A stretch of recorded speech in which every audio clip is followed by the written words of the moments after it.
Les amis, suite à ma vidéo précédente sur la situation au Niger, il y a eu beaucoup de réactions à travers ma chaîne YouTube. Cette crise politico-militaire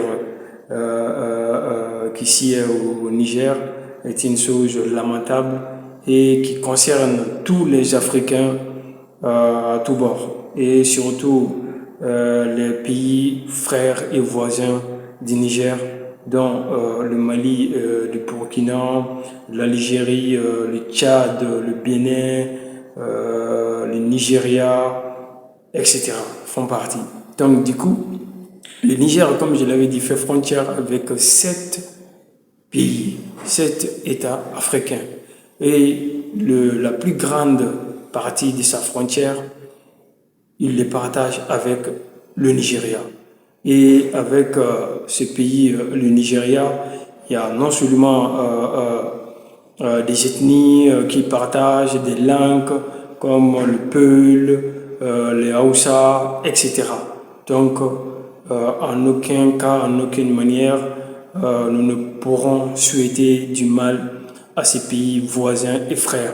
D'ailleurs, pour ma part, personnellement, j'ai eu à côtoyer des Nigériens depuis que j'étais à l'université. J'avais des amis nigériens, hommes comme femmes, et avec eux, j'avais des très très bons rapports. On rigolait ensemble, on faisait tout ensemble, on étudiait ensemble. Beaucoup, je me rappelle surtout une Nigérienne, une fille du nom de Samsia.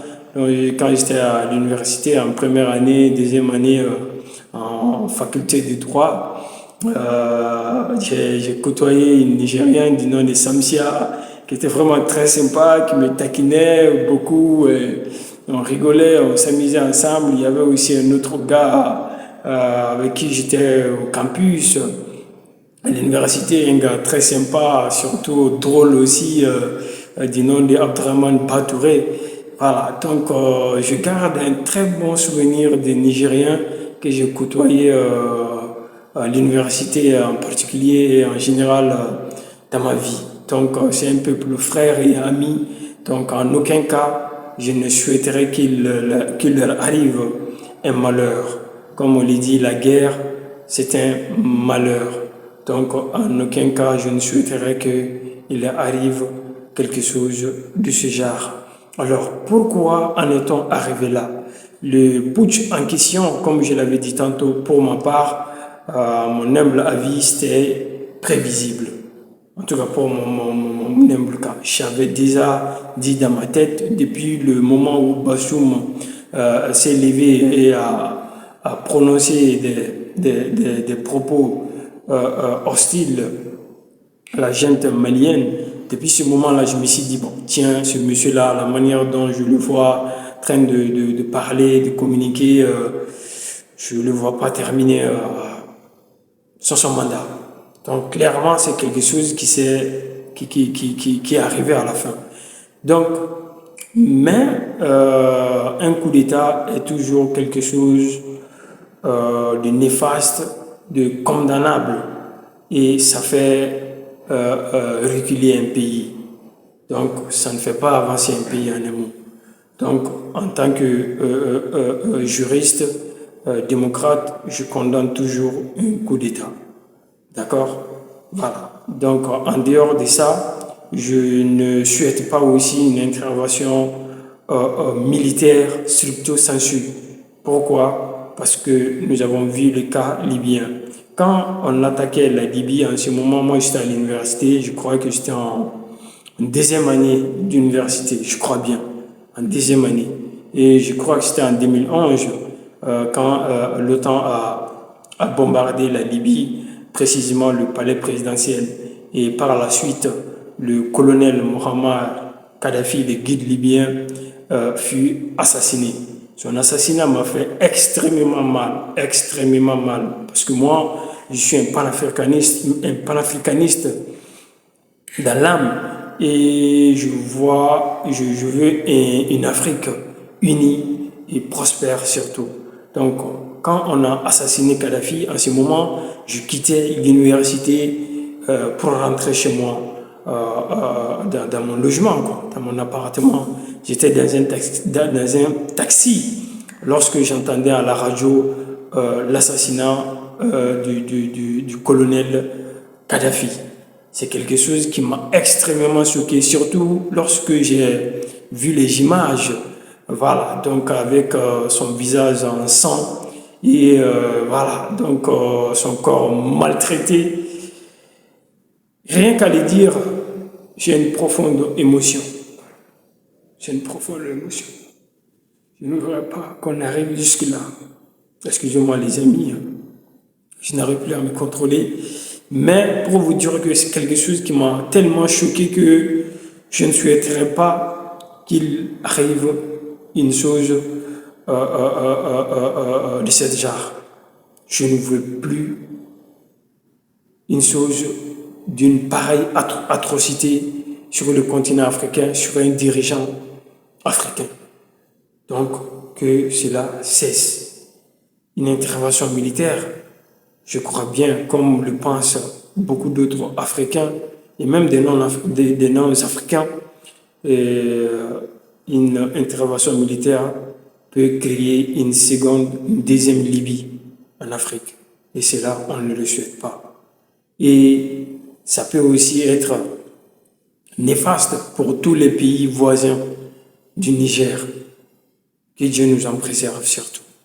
Parce que, rappelons-le, la crise de la Libye, lorsque ça a éclaté et qu'on a abattu, assassiné le guide libyen Mohamed Kadhafi, les armes que l'OTAN avait déversées aux rebelles libyens, toutes ces armes-là se sont retrouvées dans le Sahel, précisément au nord du Mali, et qui correspond peut-être aussi de bien, je ne sais pas à quelle partie du Niger. Et ça nous a durement affectés, très durement même. Parce que jusqu'à présent, le Mali se trouve dans ce gouffre dont l'origine se trouve dans la crise libyenne. Donc, nous ne voulons pas d'une deuxième Libye dans les Sahel, en Afrique de l'Ouest. Donc, de grâce, je crois qu'il peut y avoir d'autres solutions, qui n'est pas une intervention militaire stricto sensu. Lors des reportages à la télé, j'ai vu que la CEDEAO a intervenu dans le passé dans plusieurs pays, notamment la Sierra Leone, le Libéria, je crois bien, la Gambie, pour ne citer que ceux-là. Et c'est des interventions qui se sont très bien déroulées.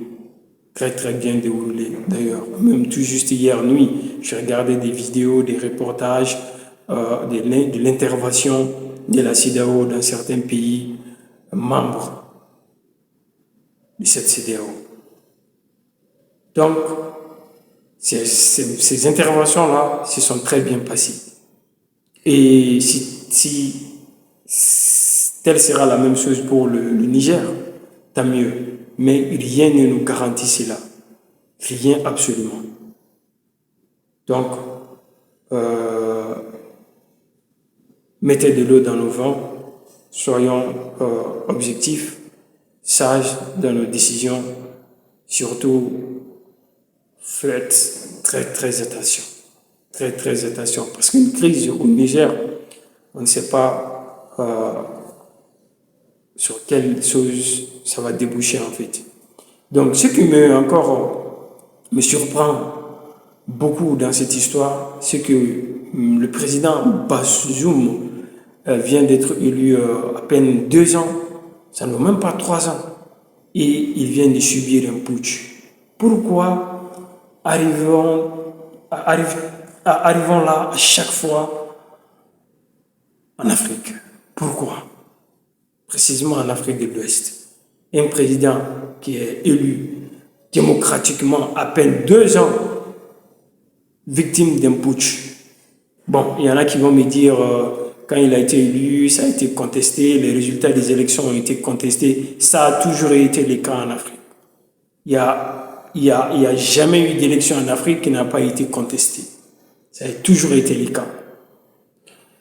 Donc, on doit se poser la question, Pourquoi autant de putsch? Pourquoi un président qui est tout fraîchement élu est victime d'un putsch? Pourquoi?